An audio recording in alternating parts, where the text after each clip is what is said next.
తుమ్మల నాగేశ్వరరావు గారు ఏమాత్రం పరిచయం అక్కర్లేని పేరు ఇది. ఎందుకంటే ఉమ్మడి ఖమ్మం జిల్లాని తీర్చిదిద్దిన నాయకుడు ఆయన. అభివృద్ధిలో అగ్రగామిగా నిలిపేందుకు తన వంతు కృషిని ఏమాత్రం శక్తివంచన లేకుండా దూసుకుపోతున్న ఒకే ఒక్క నాయకుడు తుమ్మల. 1953 మే 20వ తేదీన గండగులపల్లిలో లక్ష్మయ్య, మాణిక్యమ్మ గార్ల దంపతులకు జన్మించిన 5గురు సంతానంలో తుమ్మల ఒకరు. జానకిరామయ్య, చెన్నారావు, రమణమ్మ, భద్రమ్మ గార్లతో పాటు తుమ్మల గారు వీరికి జన్మించారు. అయితే ఎల్ఎంబి సమితి ఎన్నికలలో తన వర్గాన్ని గెలిపించుకోవడం కోసం అత్యవసర పరిస్థితులలో తమపై ఆపాదించబడినటువంటి పరిస్థితులని అధిగమించడం కోసం రాజకీయ అరంగేట్రం చేయవలసిన పరిస్థితిని ఎదుర్కొని ఎన్నికలలో తమ వ్యక్తుల్ని గెలిపించుకుని శభాష్ అనిపించుకున్న రాజకీయ అరంగేట్రం ఆయనది. తదనంతర పరిణామాలతో 1982లో టీడీపీ ఆవిర్భావం సందర్భంగా నందమూరి తారక రామారావు గారి సమక్షంలో తెలుగుదేశంలో చేరి అనతి కాలంలోనే అతి చిన్న వయసులో ఎన్టీఆర్ కేబినెట్లో చిన్న నీటిపారుదల శాఖ మంత్రిగా ఉండి ఖమ్మం జిల్లాపై తనదైన ముద్రని వేసి అభివృద్ధి పదంలో ఖమ్మాన్ని దూసుకుపోయేలా చేసిన ఒకే ఒక్క వ్యక్తి తుమ్మల. ఎవరైతే తనకు రాజకీయ ప్రత్యర్థిగా ఉన్నారో అటువంటి జలగం వెంగళరావు గారే తుమ్మల చిన్నవాడైనా చాలా బాగా పనిచేస్తున్నాడు అని అనిపించుకునే స్థాయిలో పనిచేసినటువంటి వ్యక్తిగా తుమ్మల చరిత్ర అజరామరం. ఇరిగేషన్ శాఖ మంత్రిగా ఉండి ఉమ్మడి తెలుగు రాష్ట్రాలపై ఆయన ముద్ర చెరపలేనిది. ఎలా అంటే జూరాల, చెంగల్నాడు, గురు రాఘవేంద్ర, వెంగరాయసాగర్, తెలుగు గంగ, యోగివేమన, తాలిపేరు, బేతుపల్లి, కట్టలేరు ఇటువంటి అన్ని ప్రాజెక్టులకి కూడా సమన్యాయం చేసి రైతుల దాహార్తిని తీర్చినటువంటి చరిత్ర తుమ్మలకి ఉంది. ప్రతి పల్లెకి రహదారి వేయాలి అనేటటువంటి ఒకే ఒక సంకల్పంతో రాష్ట్ర రోడ్లు భవనాల శాఖ మంత్రిగా ఉండి ప్రతి పల్లె నుంచి మండల కేంద్రానికి, మండల కేంద్రం నుంచి జిల్లా కేంద్రానికి ఉండేటటువంటి రహదారుల్ని 4 లైన్ రోడ్లుగా మార్చినటువంటి వ్యక్తి కూడా తుమ్మల గారే. 15 స్టేట్ హైవేలని 2647 కిలోమీటర్ల నుంచి 18 స్టేట్ హైవేలని ఎన్హెచ్లుగా మార్చిన ఘనత తుమ్మలది. అంటే 15 స్టేట్ హైవేలుగా ఉన్నటువంటి వాటిని తెలంగాణ ఆవిర్భావం తర్వాత 18 స్టేట్ హైవేలని ఎన్హెచ్లుగా మార్చారు తుమ్మల. 100 కోట్లతో గోదావరిపై పూసూరి వంతెన నిర్మించింది ఆయనే. మధిర నియోజకవర్గానికి బోడెపూడి సుజల స్రవంతి పథకాన్ని తీసుకుని వచ్చి 105 గ్రామాలకి దాహార్తిని తీర్చింది కూడా తుమ్మలే. గుండాలలో 12 వంతెనల్ని 12 ప్రాంతాలలో 2 సంవత్సరాల వ్యవధిలో నిర్మించిన ఏకైక వ్యక్తి తుమ్మల.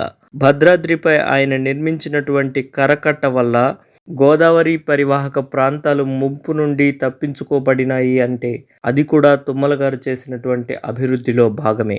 ఉమ్మడి ఆంధ్రప్రదేశ్లో ఆయన చేసినటువంటి అభివృద్ధి ఫలితాలు ఉమ్మడి ఆంధ్రప్రదేశ్ వ్యాప్తంగా ప్రతి నియోజకవర్గంలో ఉన్నాయి అంటే అది ఎంతమాత్రం అతిశయోక్తి కాదు. ఈ భద్రాద్రి కరకట్ట వలన 1986లో 75.6 అడుగుల ఎత్తులో ఉన్నటువంటి గోదావరి నది ఉధృతికి ఎన్నో గ్రామాలు నీట మునిగినటువంటి పరిస్థితిని అర్థం చేసుకుని 2002లో 53 కోట్లతో కరకట్టని నిర్మించి భద్రాద్రి వాసుల్ని కాపాడింది తుమ్మల నాగేశ్వరరావు గారే. వైరా నుంచి వాజేడు దాకా, పాలేరు నుంచి పర్ణశాల దాకా, అశ్వారావుపేట నుంచి గుండాల దాకా, బయ్యారం నుంచి చెర్ల దాకా ఎక్కడ చూసినా తుమ్మల అభివృద్ధి మనకి కనపడుతూనే ఉంటుంది. 3 ఎత్తిపోతల పథకాలు ఉన్నటువంటి జిల్లాని 333 ఎత్తిపోతల పథకాలు ఉండే విధంగా తీర్చిదిద్దింది ఎవరు? తుమ్మల నాగేశ్వరరావు గారు కాదా? 40 నుంచి 50 వేల చెరువులకి మైనర్ ఇరిగేషన్ ద్వారా ఈరోజు నీళ్లు వెళ్తున్నాయి అనంటే దానికి సాక్షాత్తు కారణం ఎవరు? తుమ్మల గారు. భక్త రామదాసుని నిర్మించిన సీతారామ ప్రాజెక్టు ద్వారా రైతులకి న్యాయం చేసిన ప్రతి అభివృద్ధి కార్యక్రమంలో తుమ్మల గారి మార్క్ అనేది ఉంది. విద్యార్థుల్ని రాజకీయంగా వాడుకోవడం కానీ, రాజకీయ నాయకుల్ని కక్ష సాధింపుల పేరుతో వేధించడం కానీ, ఎటువంటి కుటిల రాజకీయాలు చేయడం కానీ ఎప్పుడూ కూడా తుమ్మల గారికి తెలియదు. ఆయన ఆశ శ్వాస అంతా కూడా అభివృద్ధి, సంక్షేమం, పేదవాడికి మనం ఏమాత్రం న్యాయం చేయగలము అనే దాని గురించి ఆలోచిస్తారు తప్ప ఇటువంటి కక్ష సాధింపు రాజకీయాలు ఎప్పుడూ కూడా ఆయన చేయలేదు. తుమ్మల గారి కమిట్మెంట్ ఎలా ఉంటుంది అనంటే, శంకుస్థాపన చేసిన రోజే దాని ప్రారంభోత్సవం డేట్ కూడా ఫిక్స్ చేసి కరెక్ట్‌గా ఆ డేట్‌కి ఆ పని పూర్తయ్యేలా ఎటువంటి ఇబ్బంది లేకుండా నాణ్యతా ప్రమాణాలని పాటిస్తూ అభివృద్ధి పదంలో నిలబెట్టేలా ఆయన యొక్క విజన్ ఉంటుంది కాబట్టి, ఇన్ని సంవత్సరాల రాజకీయ జీవితంలో ఎటువంటి మచ్చ లేకుండా ఆయన ముందుకు రాగలిగారు. తుమ్మల గారి కమిట్మెంట్ గురించి ఒక చిన్న ఉదాహరణ. ఉమ్మడి ఆంధ్రప్రదేశ్‌లో మద్య నిషేధం అమలులో ఉన్న సందర్భంలో విజయ్ మాల్యా కంపెనీకి సంబంధించినటువంటి ఫైల్ ఒకటి తుమ్మల గారి పేషికి వచ్చింది.